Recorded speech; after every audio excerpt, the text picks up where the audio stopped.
Hello everyone, dear students. Today we are going to start chapter 6 of our text Honeydew, and the name of the chapter is This is Geordie's Fawn, written by Marjorie Kinnan Rawlings. So before starting the chapter, let us have a look over before you read. Before you read, in this often instead of rushing to the doctor to treat a small cut or burn, we find quick and effective cures using things available at home. Obvious, if we get a small cut or a burn, we won't rush to the doctor or to a hospital. What we do, we try to give home remedies. We try to take home remedies at home. Like if you have a small cut on your knee, a burn on your arm, a bee sting, what we do, we either use any ointment या तो हम कोई turmeric powder लगा देते हैं cut के ऊपर, उससे जल्दी से ब्लीडिंग बंद हो जाती है. अगर थोड़ा सा जल जाता है, we either apply any Burnol होता है हमारे घर पे, we rub an ice over it. Okay, so we use such kind of home remedies for an instant relief at that time. We won't rush to hospital.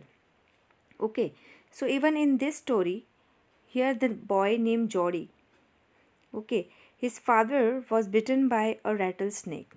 Now, rattlesnake is a kind of snake which is very poisonous, a venomous snake it is.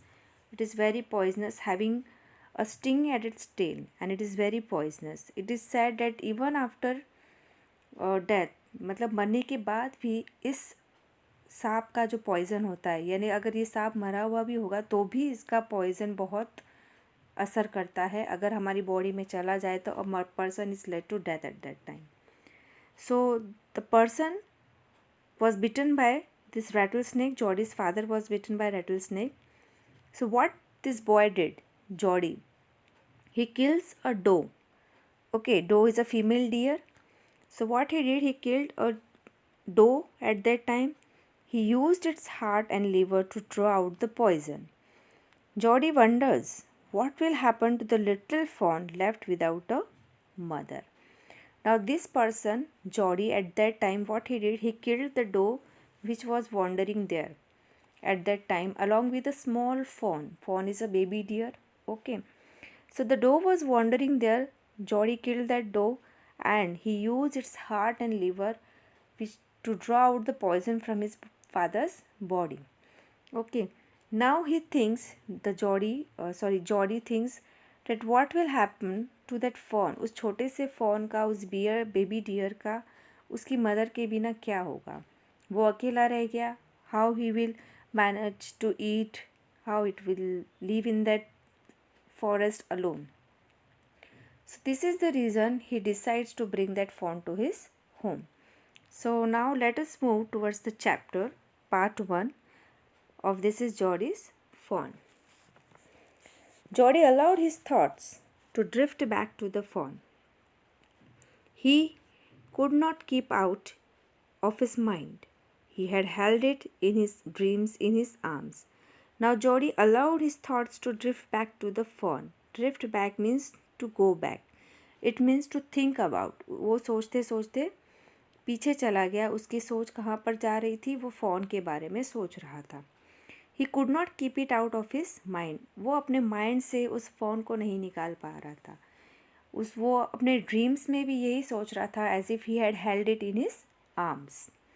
He slipped from the table and went to his father's bedside. Now just when he was thinking about the phone, what he did, he was sitting on the table at that time. So he moved from that table, from his seat, and he went toward his father bedside who was laying at rest at that time.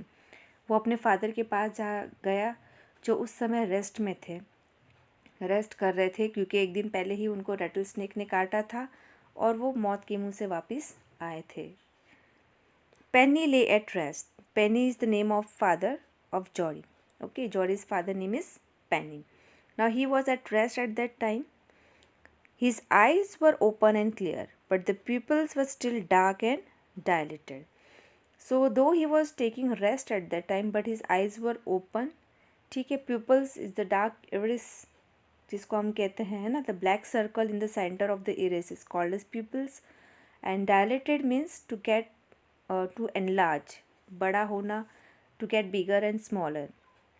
तो उसकी जो आँखों की जो हमको हिंदी में उसको पुतलियाँ कहते हैं, तो वो जो प्यूपल्स थी, आँखें उनकी खुली की खुली थी, भले ही वो रेस्ट कर रहे थे। सो pupils were still dark and dilated. Jody went to his father and said, "How are you feeling, Pa?" Father says, "Just fine, son. Old death has gone thieving elsewhere." So he asked his father, आपको कैसा feel हो रहा है? तो his father says he is feeling fine and he says old death has gone thieving elsewhere, मतलब ये कि जैसे कि मौत ऐसा लगता है जैसे मेरे पास आई थी और किसी ने उसको चुरा के कहीं और भेज दिया। मतलब ये कि it was a close shave, wasn't it a close shave. Close shave का मतलब मौत के मुंह से वापस आ जाना।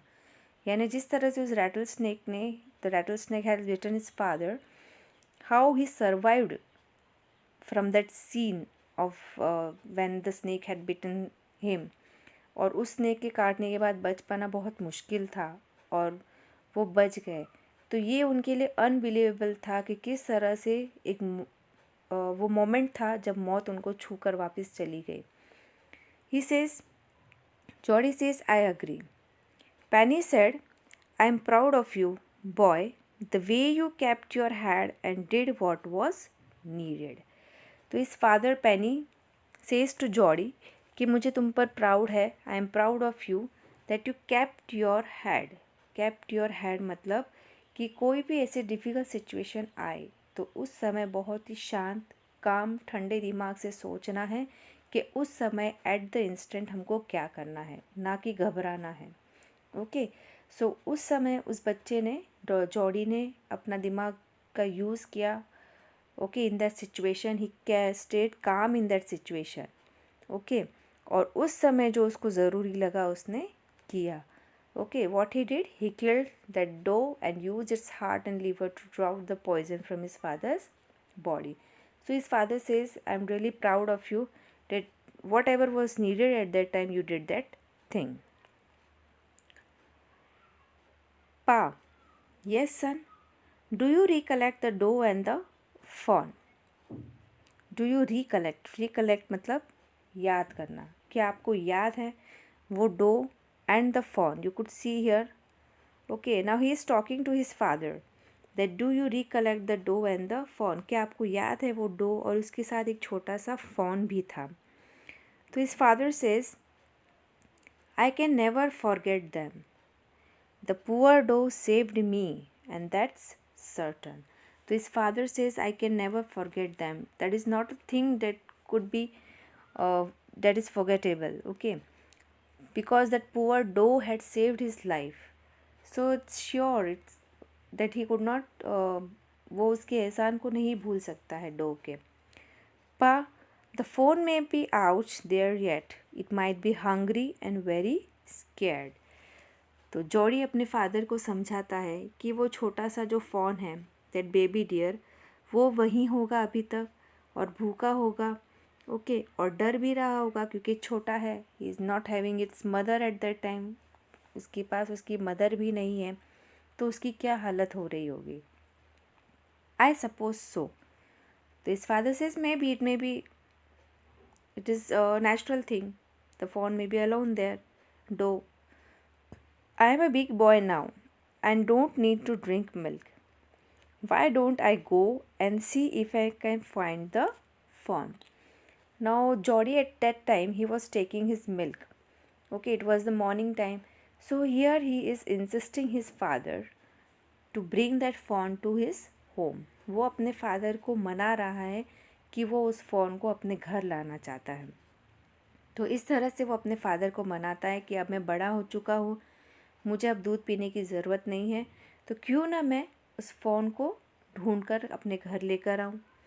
Bring it here and raise it, ठीक है, उसको घर पे लाना और उस एज अ पैट उसको अपने घर पे रखना, उसको बड़ा करना। Penny lay quiet staring at the ceiling.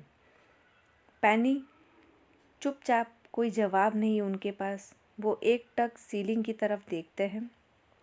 Boy, you have got me hemmed in, His father says, you have got me hemmed in. Hemmed in का मतलब ऐसी सिचुएशन में लाना कि ना तो आप हाँ कर सकते हो ना ही ना कर सकते हो.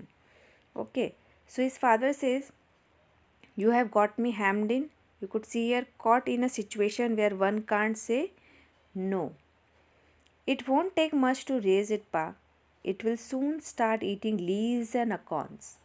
तो ही सेस कि उसको रेस करने में, ठीक है, उसको पालने में इतना कुछ ज़्यादा नहीं लगेगा क्योंकि वो बहुत ही जल्दी लीव्स और acorns are kind of small brown nuts होते हैं, ठीक है, लाइक दिस, एक तरह के नट्स होते हैं वो, और ये जो पोर्शन होता है ये ब्राउन कलर का होता है, और मोस्ट ऑफ जो फॉन डियर्स वगैरह होते हैं ये चीज़ें खाते हैं, लीव्स खाते हैं एंड अकॉन्स. तो वो कहता है बहुत ही जल्दी वो लीव्स और अकॉन्स खाने लग जाएगा. His father says, you are smarter than boys of your age. Now the way the boy was making his father means the way he was insisting his father to bring that phone home. तो he was the excuse which he gave, जो उसने reasons दिए कि why he want to bring that phone home. His father says that तुम अपनी as के हिसाब से काफ़ी ज़्यादा समझदार हो. You are smarter than boys of your age. We took its mother and it wasn't to blame. Surely it seems ungrateful to leave it to starve. Son, I can't say no to you. I never thought I would live to see another day. His father says, you are smarter than boys of your age. We took its mother and it wasn't to blame. हमने उसकी mother को उससे छीना और इसमें उस phone का कोई दोष नहीं था, इज़न्ट. और उसको अकेले स्टार्व का मतलब भूखा रहने के लिए वहीं पर छोड़ देना बहुत ही अनग्रेटफुलनेस, अनकाइंडनेस होगा उसके साथ. I can't say it no to you. तो ही सेस कि मैं मना भी नहीं कर सकता हूँ क्योंकि मैंने कभी सोचा भी नहीं था कि मैं अगला दिन भी देख पाऊँगा. I would leave to live see another day. Okay, so that just because of that dough, he is alive. So he says he agrees to the Jodie's agreement to bring that fawn home. His father says, you can bring that fawn home. He says, can I ride back with Millville and see if I can find it? Millville is the person who is a close friend of his father and who was present at that time at that place in his home. So here Jodie says, क्या मैं Millville के साथ उसके साथ जाऊँ और phone को ढूंढ कर लाऊँ. Tell your ma I said you can go. तो his father says you have to take permission of your mother also, that I have given you permission to go and bring that phone to bring it home. He settled back to the table and sat down. His mother was pouring coffee for everyone. He settled back to the saddle back means he want to settle back to the table and sat down means walked back quietly trying not to be noticed. चुपचाप वापस से उसी seat पर जाकर बैठना जिस पर वो बैठ के मिल्क पीने के लिए बैठा था. तो वापस अपनी जगह पर जाकर वो बैठता है, वहाँ बैठता है. His mother was pouring coffee for everyone and Jodie's mother was serving coffee in a cup for every one.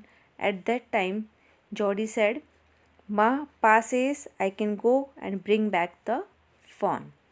तो कहता है father had given me permission to bring the phone home. She held the coffee pot in mid air. Now ये बात सुनते ही when she was pouring the coffee she stopped there. When she heard this thing she says, what fawn? So she is shocked to hear this thing, fawn. The fawn belonging to the doe we killed. We used the doe's liver to draw out the poison and save Pa.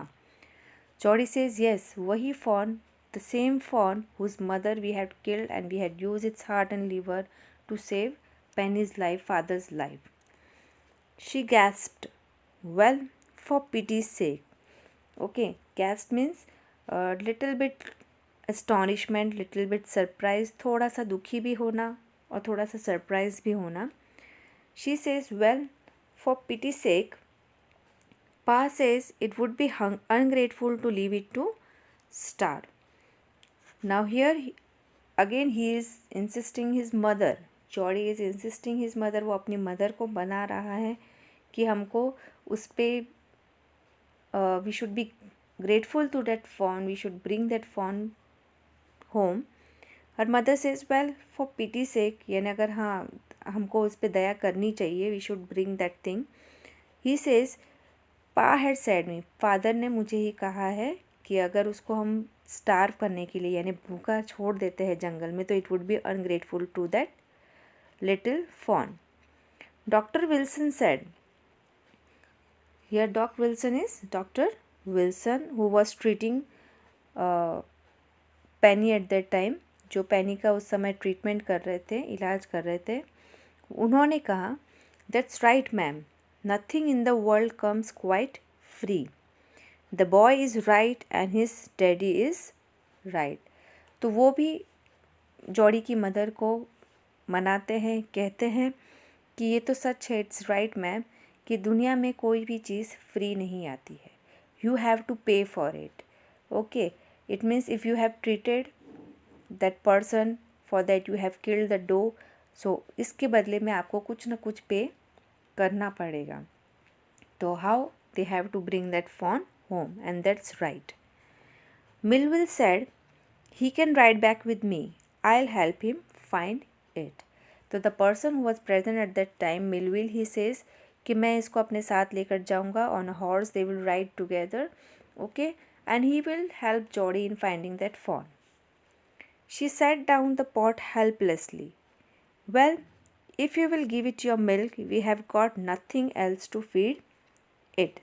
Okay, so when she was pouring the coffee, she put down that pot, जो coffee pot था उसने table पे helplessly रख लिया और कहा ठीक है, तुम उसको लाना चाहते हो तो ला सकते हो, लेकिन तुमको अपने हिस्से का दूध इसे देना होगा क्योंकि हमारे पास इसको खिलाने के लिए और कुछ भी नहीं है.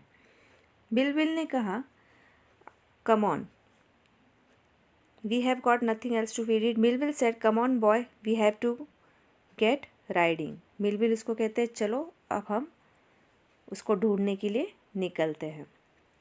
माँ बक्स्टर asked anxiously. माँ बक्स्टर means Jody's mother. Okay, you will not be gone long. Sorry. तो उसकी मदर उसको अवेयर करती है कि ज़्यादा दूर तक नहीं जाओगे. Jody says I'll be back before dinner for sure. तो कहता है मैं डिनर से पहले पहले रिटर्न हो जाऊंगा. Millville mounted his horse and pulled Jody up behind him. You could see here they are on a horse. Okay, mounted means to climb, take a seat on a horse. Okay, and you could see Jody here, pulled Jody behind him and they started riding. He said to Millville, do you think the fawn is still there? Jody said, Millville, do you think the Jody is there? Sorry, fawn is still there. तो Jody थोड़ा confuse है. वो Millville से कहता है क्या तुमको लगता है कि वो फ़ॉन अभी भी वहीं होगा? Will you help me find him? और तुमको मुझे उसको ढूंढने में हेल्प करनी होगी. सो we'll find him if he is alive. How you know it's a he? तो he says we will find him if he is alive. अगर वो ज़िंदा है तो हम उसको ढूंढ लेंगे. लेकिन मिलविल जॉडी से पूछता है कि तुमको कैसे पता है कि वो ही है ना कि she. It means a mail dear. Okay, तो मिलविल जॉडी को पूछता है कि तुमको कैसे पता है कि वो मेल है ना कि फीमेल. तो he says, Jody says, the spots were all in a line. On a doe fawn, Pa says the spots are every which way. It means जो मेल डियर होते हैं उनके जो बॉडी पे स्पॉट्स होते हैं, ठीक है, वो लाइन में होते हैं, ठीक है, they are in a series. But जो फीमेल डियर होते हैं उनके जो स्पॉट्स रहते हैं वो सीरीज़ में या फिर लाइन में नहीं होते, तो ये इनकी पहचान होती है. In this way we could recognise whether it is a male और a female deer. Okay, so here is the question that how Jody know that the fawn is a male. So here is the answer, that the spots on the body of the deer shows us that it is a male or a female deer. Okay, so here we have completed our first part. I'll be giving you answers of this question. Okay, so better solve it in your classwork notebook. Thank you.